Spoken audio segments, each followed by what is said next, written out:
How do you write villains in fiction? Well, stick around and we'll talk about that.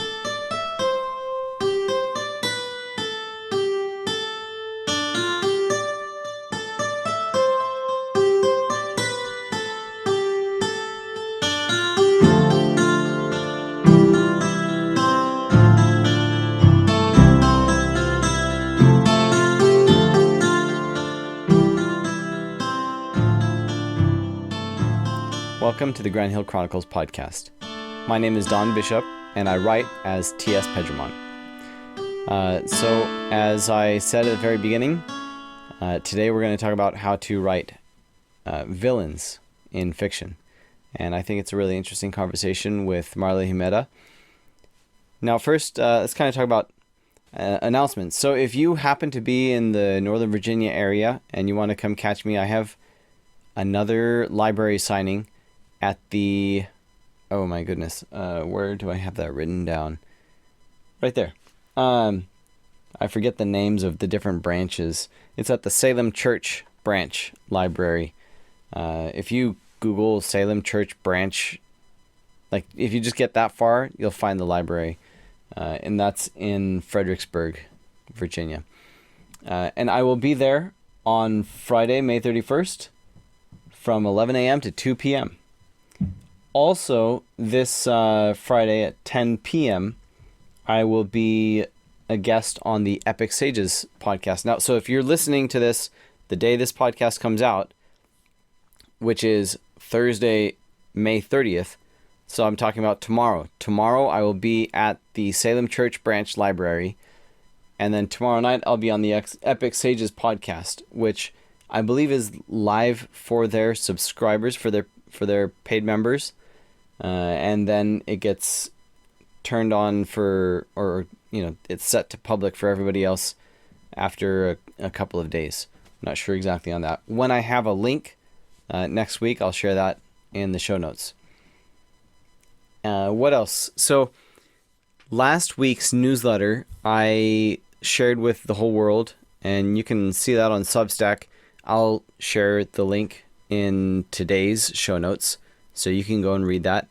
I went to a fair last Saturday, which was fun. It was a very small affair, no pun intended, but it was fun anyway. And it was out at the Rappahannock River Campground, and it was a vendor and craft fair. And I don't know, the number of booths was 20, maybe. It was a pretty small affair, and they hadn't really publicized it very well. So, it was a little frustrating because all the vendors we set up, and then we're kind of like, all right, where's the crowd? And a few people came through. But it was fun, and I sold a few books. Maybe most of them were to other vendors, but whatever. Like I said, it was fun. My daughters went with me, and they went and played in the river nearby while I talked to the other vendors and sold books. Actually, I got a couple of prospective podcast guests out of that.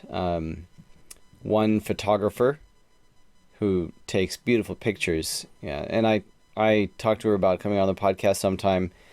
I need to send her an email to follow up. But I think how she takes her pictures is a kind of storytelling, and I see the common thread there.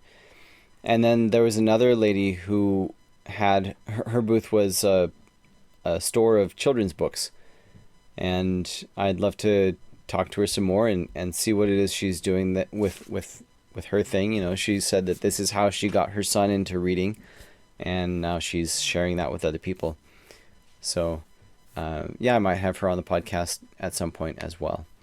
Now, sorry, my eyes are doing this weird thing. If you're watching the video, I'm looking at my notes. But this podcast, I don't have any paid sponsors, but I will say that this is brought to you by my product, which is my book, which you can see on the table here next to me on the desk. Nightshade Unicorn is the name of the series, and Forerunner is the name of book 1, which is the only book out yet I'm pushing for book 2 by the end of the summer, and this is you'll always get these updates here. Now, yeah. So check out Nightshade Unicorn. Check it out you can find it on Amazon. You can buy it directly from me at grandhill.media, which if you do that in the near future, before I manage to set up drop shipping directly from the printer, then I will be manually shipping that to you, and I'll go ahead and sign it while I'm at it, But, yeah. So, speaking of Nightshade Unicorn, I made a big map. Well, let's not confuse terminology. I took the map that is already included in the front of the book, although it's in color, and the book is printed in black and white inside the cover. But I took that map and I blew it up, and I went back into Incarnate and I exported it as an 8K image, so high resolution image, and I printed it at about 4'6" across. So it's pretty big, and I printed that out. I laminated each page, and I duct taped some white foam board together in 4 sections, and then I used glue dots to stick the map pieces onto the board. And I guess now that I'm describing it, I have to share a picture with you. So I'll put a link to it in the show notes, or I'll put it directly in the show notes if you actually go to the blog to see it. But I'll put a link to it so that otherwise you can have the text to send you where to go. But yeah, I did that so that I can help myself, make it more accessible to develop the story, to further develop the map, because it's a big world map, and there are like large nations labeled, and a few major cities. But as more things happen over in this corner of the world or in that corner of the world, then I need to flesh out more of the local details in those regions, or more of the regional details. And so that's one thing I'll be able to do with this big map, and I'll be able to write on it with map markers. If any Marine knows what I'm talking about, those markers that they make you use on maps, which are I guess I should just say fine point alcohol erase markers. They're not dry erase. They're not even water erasable. You take alcohol to erase them. But I also printed out the names of all the characters that are in book 1, and I cut each name out, and now I can kind of walk the characters around the map, and so that I see that helping me to develop the finer details in the story as well. So yeah, that was something I spent a fair amount of time doing on Memorial Day, and a couple of more hours yesterday as I record this. It is May 29th, and so that was yesterday for me. I need to stop saying I apologize. And yes, I have software that can take it out, but it's kind of tedious to use, and it clips it weird. I don't like using that feature. So I already mentioned the Epic Sages podcast. I'll be on that tomorrow night. As you're listening to this, it'll be tomorrow night, or next week if you're not one of their in their in crowd. Now, as far as next week for the podcast, we'll have Noah Healy back on, and kind of continuing the series about blurring lines between science fiction and reality as technology progresses. Now, for today's discussion, as I already said, it's a conversation with author Marla Himeda about how to write villains in fiction. And before we get into it, I have to apologize. Apparently, there was a big storm going on in Hawaii while we recorded, which is where she is based. And apparently that was able to interfere with the connection. Now, at the time, we knew that the connection got interfered with, but I did not know that the platform stopped recording her at that point. So we had this wonderful, beautiful 50-minute discussion. That's 50 minutes discussion. And out of that, 15 made it through intact. And so I will present everything I can. And what I'm going to do is we'll go ahead and start the interview section in just a moment here. And then when we get to that interference, there you'll hear a chime. And you'll hear a chime, and then I'll present the rest of my side of the conversation. And if it's not ideal, but that way I can at least share what I can, because I thought it was a great conversation. I'm terribly sorry that I'm not able to share all of her side of it, but it was lost, and that's just reality. Now, since it's late right now and I need to get to bed at some point, and I need to make it easier for myself to edit this episode, then I won't come back after the end of the interview. So again, I'll tell you right now. We'll get through the rest of these announcements, then we'll do the interview. You'll hear a chime, and then you'll hear my side of the conversation. And there might be more intermittent chimes. If I say something, I make a few comments, and then there's a long gap, and then I say something again, I'll cut that gap out and put a tiny little chime to signal that there was time that was cut here. And then when you hear the full exit music, then the episode is over and we'll see you next week. But before we do that, a few things to remember. If you're local, come see me at Salem Church Branch Library of the Central Rappahannock Regional Library System on Friday, May 31st from 11 a.m. to 2 p.m. If you are in the in crowd for Epic Sages, then catch me 10 p.m. I'll be the second guest. And then next week, we'll catch Noah Healy back on the podcast. And please remember that this podcast is brought to you by the Nightshade Unicorn Epic Fantasy Saga. So please, I encourage you to go and check out the book. I get good feedback from it. People say it's great. These aren't your stereotypical 7-year-old girl unicorns. Yes, that we see. There is the well-known archetypal unicorn, benevolent creature, possesses magic. That's the foundation upon which I have built in these books.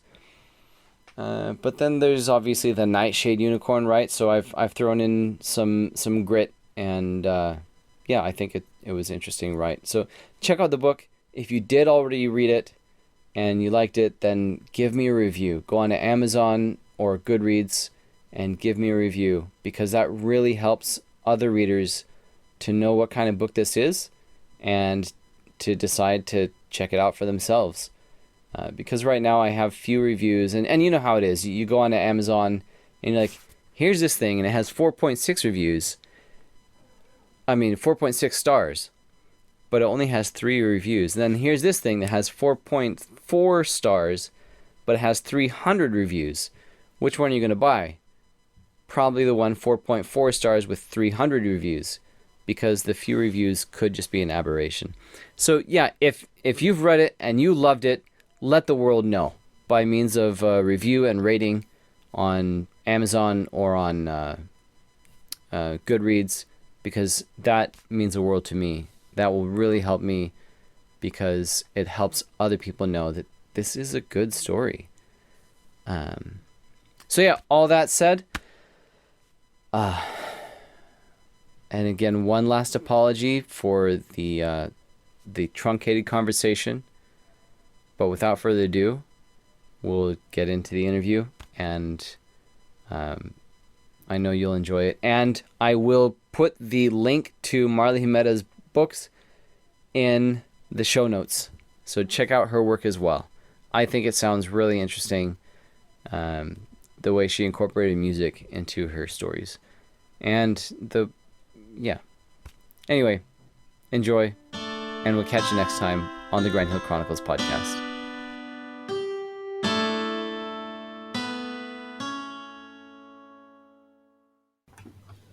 Welcome to the Grand Hill Chronicles podcast. My name is Don Bishop, and I write as T.S. Pedramon. Today, I'm here with a guest who I've had on before, author Marla Himeda, author of The Bardic Isles.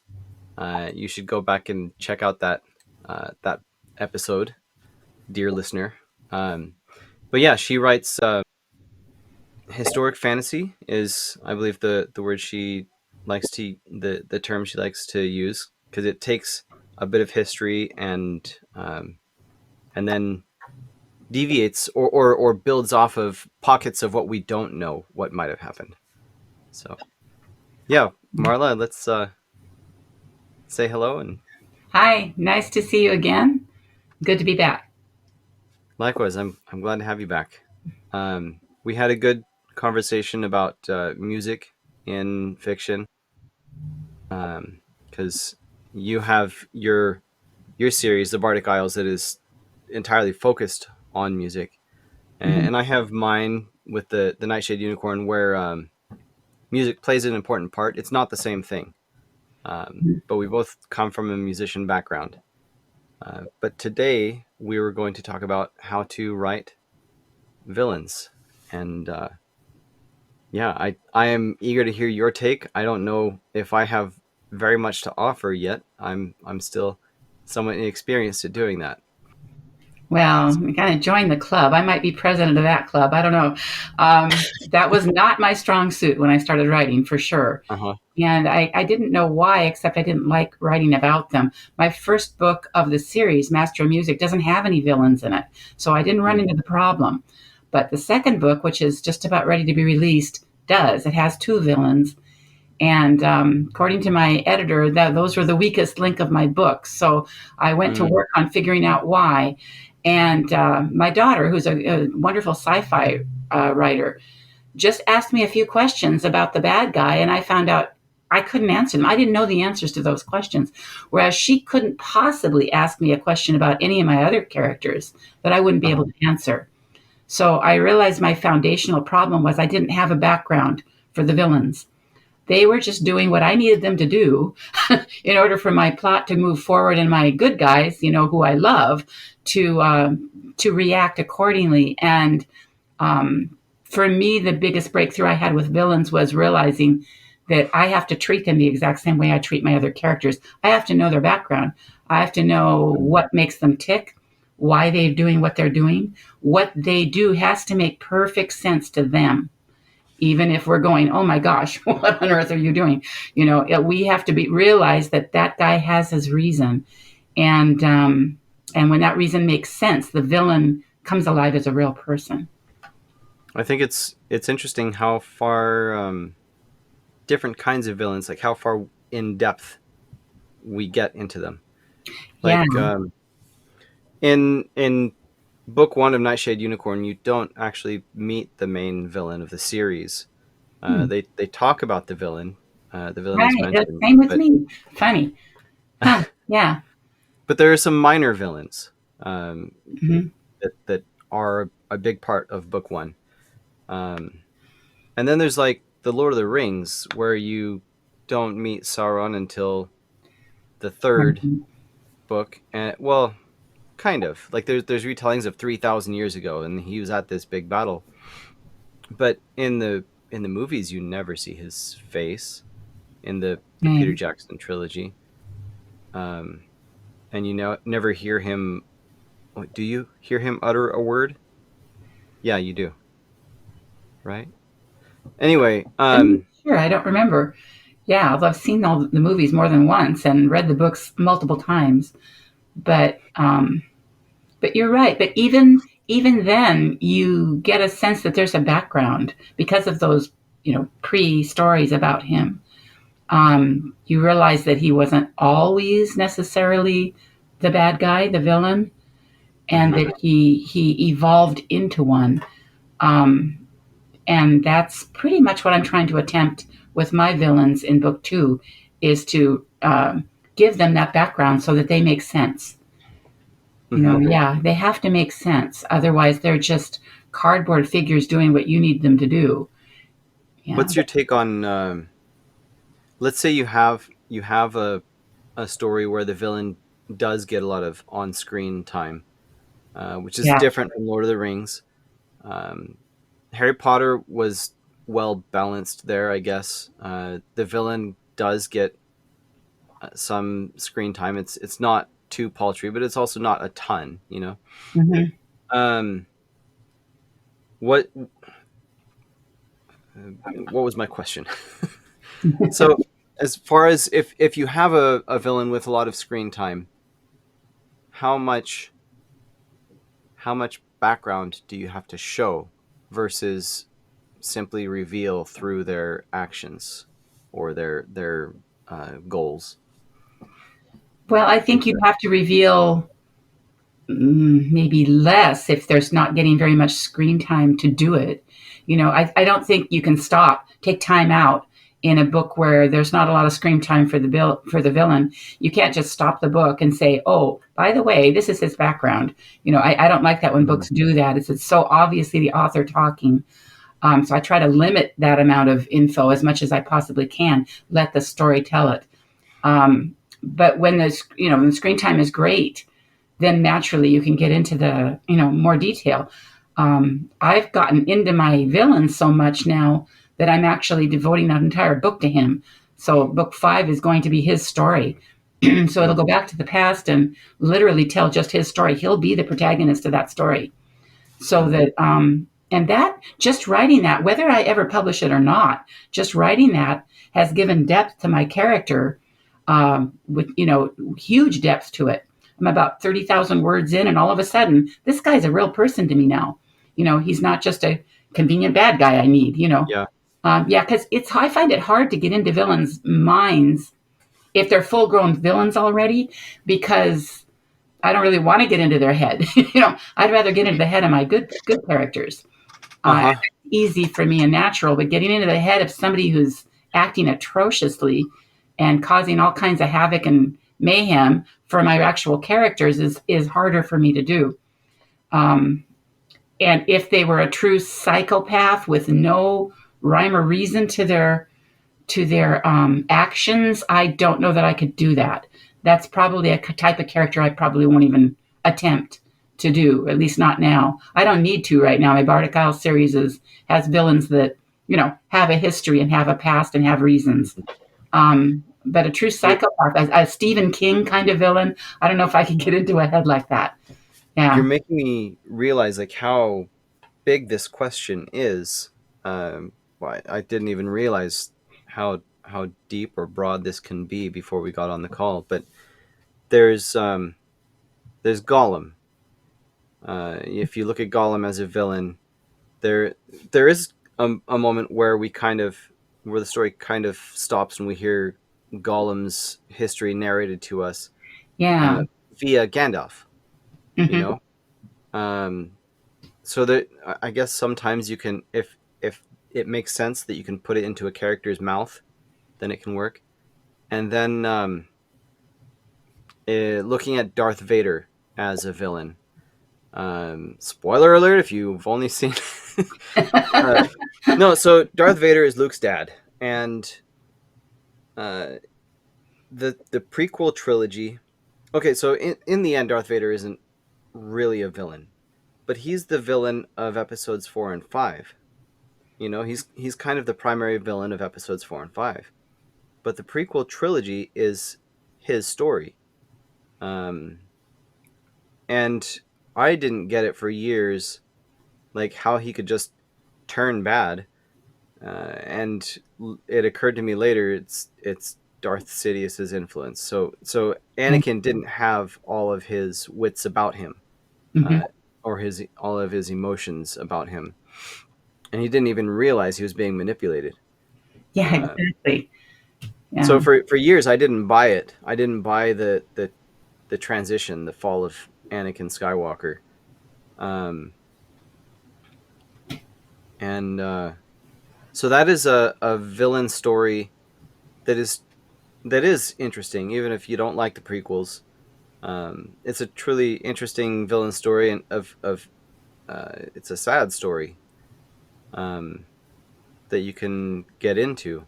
Whereas um, Aladdin, Disney's Aladdin from 1994, 3, whatever, 4, whatever year that was. Mm-hmm. Um, Jafar. Mm-hmm. Jafar is just a bad guy. He just wants bad things.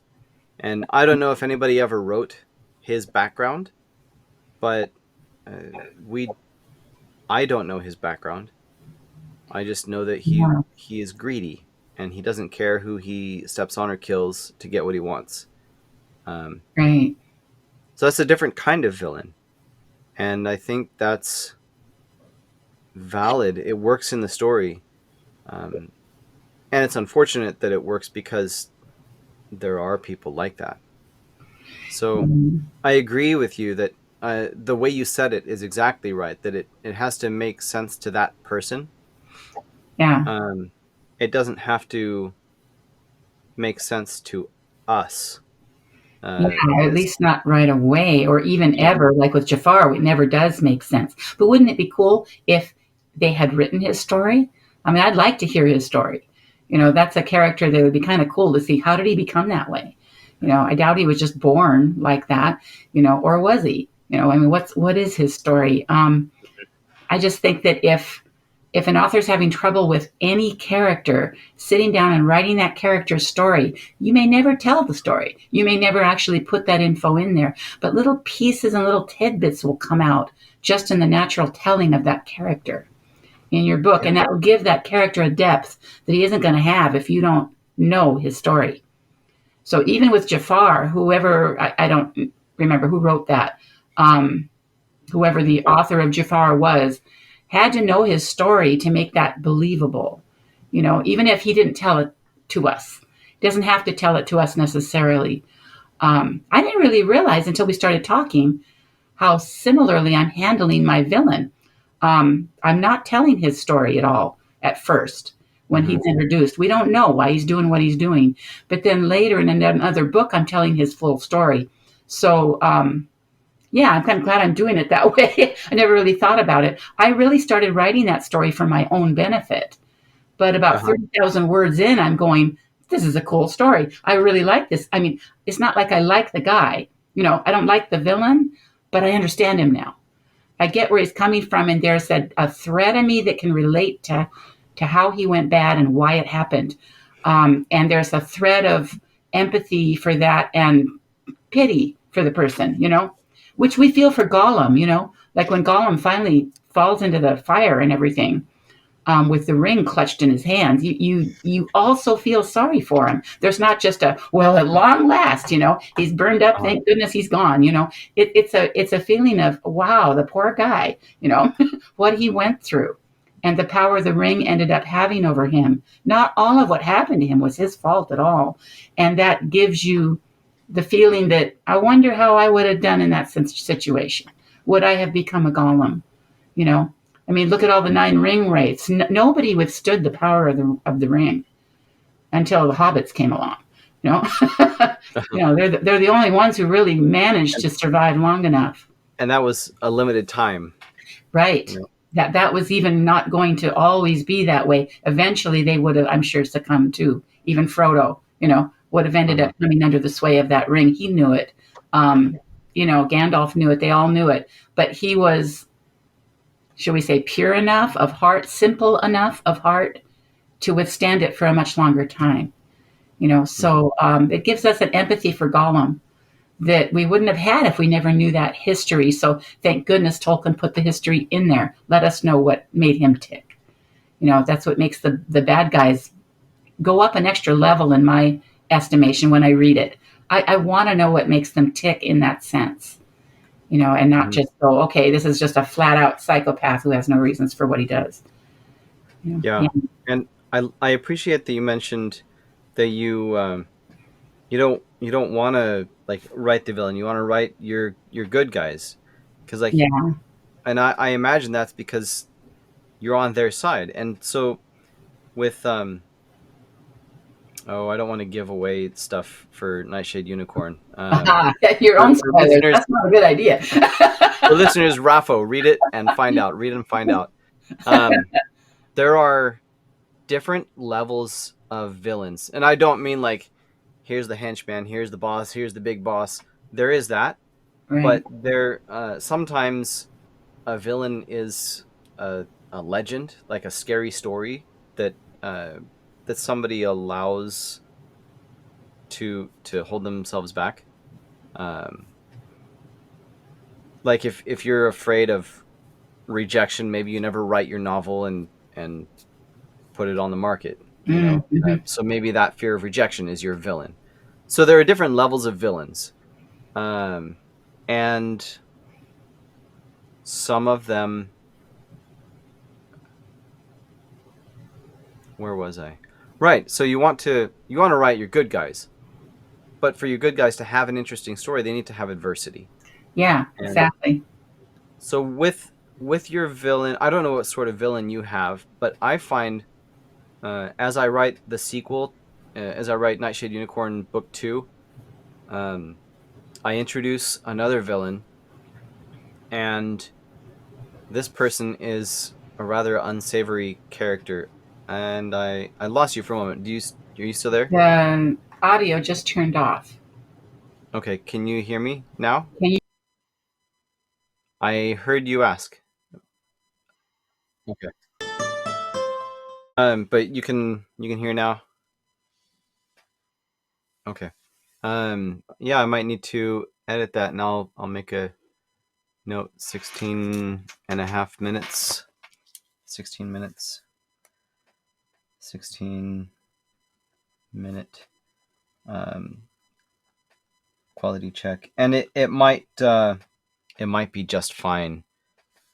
Um, sometimes our connection will get shady, but it keeps on recording just fine. But um, okay, so I'll cut this last minute out and marry it up with yeah, we just had some connection problems, but now we're back online. So as I was saying that there are different kinds of villains. You want to write with your villains. Oh, right, right. So I'm writing a sequel, and I introduce a new villain, and this person is a rather unsavory person, and um, I want to make the villainy not convincing. What's the word?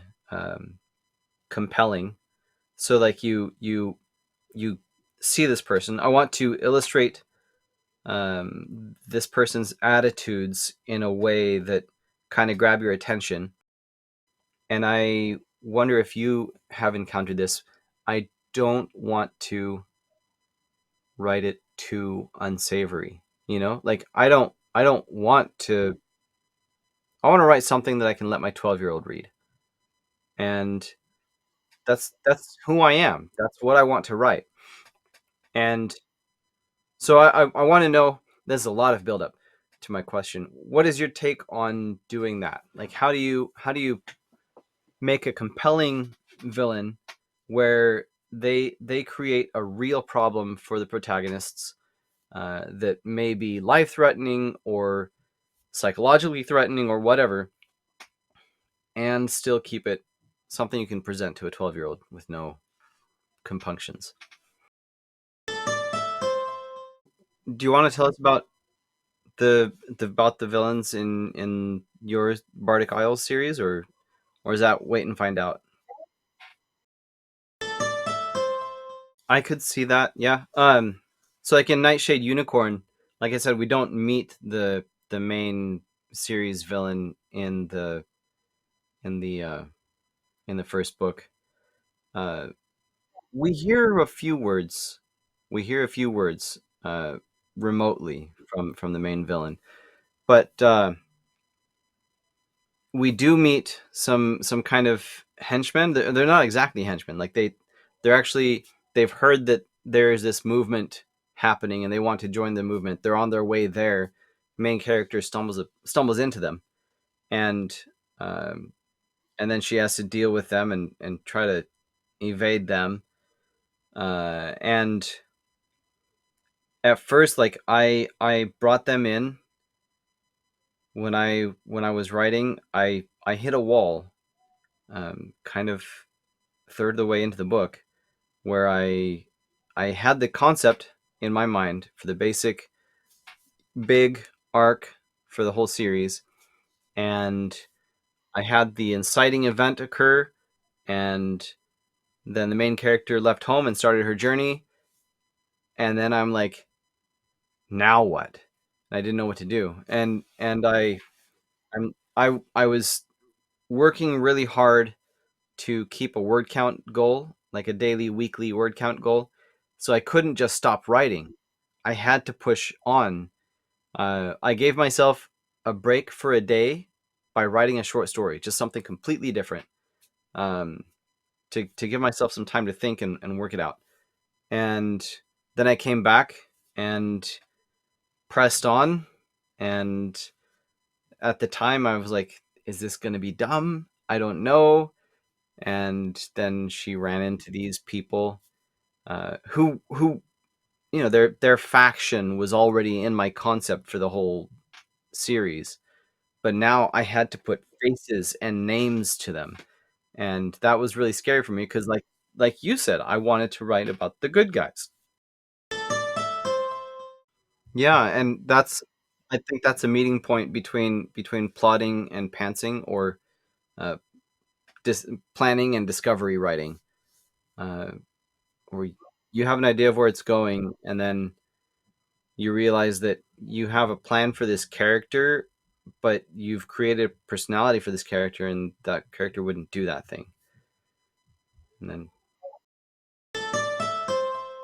I think you could take a page from uh, classical STEM engineering, where in cars or in computers, if there is something happening uh, that causes some problem, so much of the time the solution is to add to the design rather than to figure out some simplified version, or some version of the design that is no more complex, uh, that evades the problem. Usually, oh, the so let's say cars. Let's say we have the exhaust gases coming out of the engine, and then they meet, and because of different lengths of the pipes coming out of the cylinders, they're causing, not dissonance, but not resonance. They're causing interference with each other, and so it's not optimal. You want optimal power. Okay, so this one actually doesn't add any features. You just you replace the exhaust manifold with a header that has different lengths of, well, I say different lengths. It makes it so that the pipes are actually the same length as each other. So when they come in together, and you have the exhaust coming out, maybe this is more automotive technical than my audience would benefit from. So I'll come back to the bottom line. The solution is more often than not adding something to the design to fix it. So if you have a character that wouldn't do that thing, then have add something else. Maybe another minor character comes and uh, interacts with them some way that modifies their motivation somehow. I don't know. I guess that's the approach that I would take. That reminds me of the Star Wars prequels again. Like, I don't think the story of Anakin Skywalker becoming Darth Vader was the best carried out.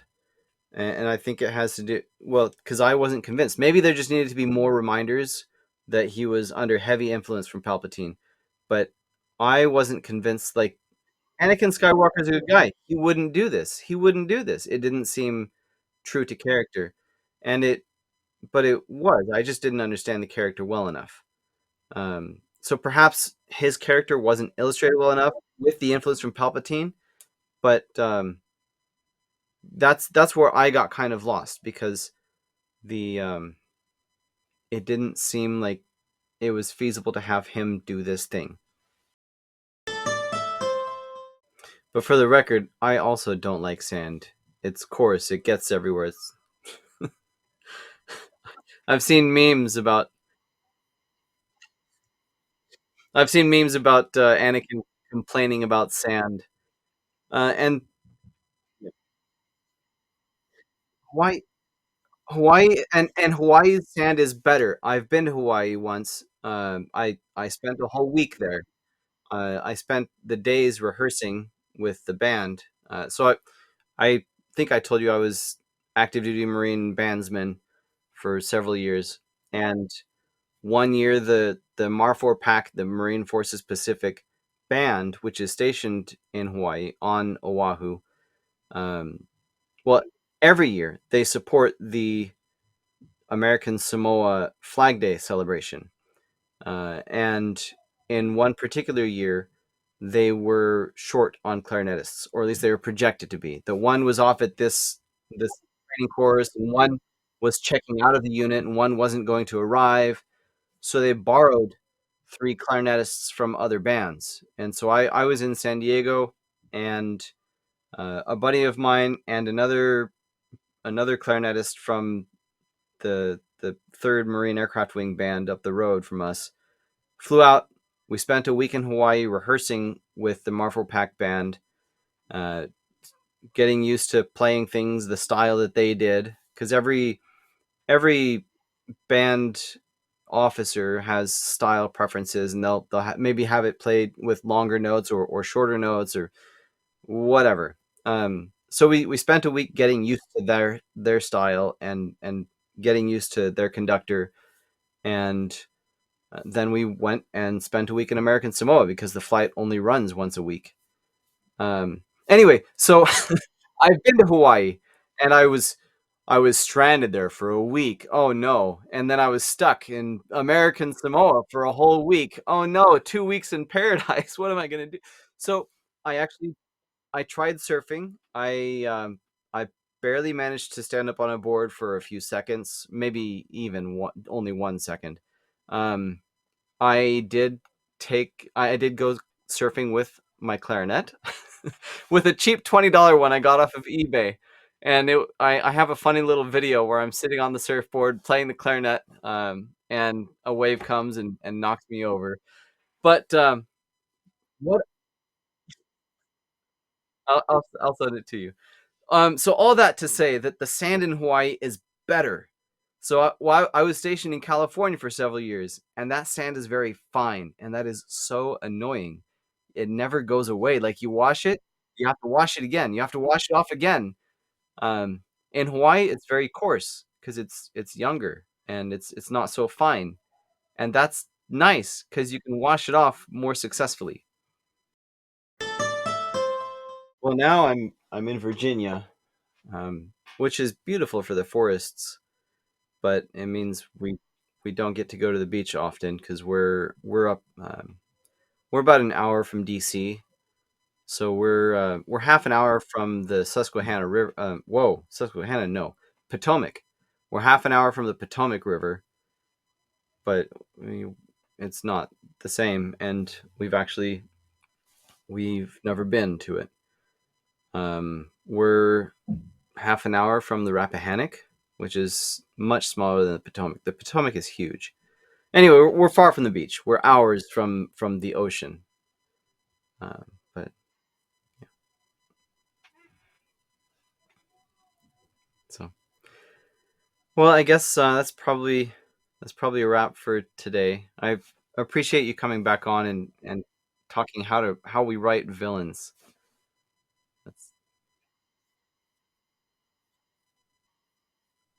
Yeah. Well, yeah. Why don't you stay on for a minute after I stop the recording? But we'll remind the listeners where to find the Bardic Isles, where to find your books. Thank you.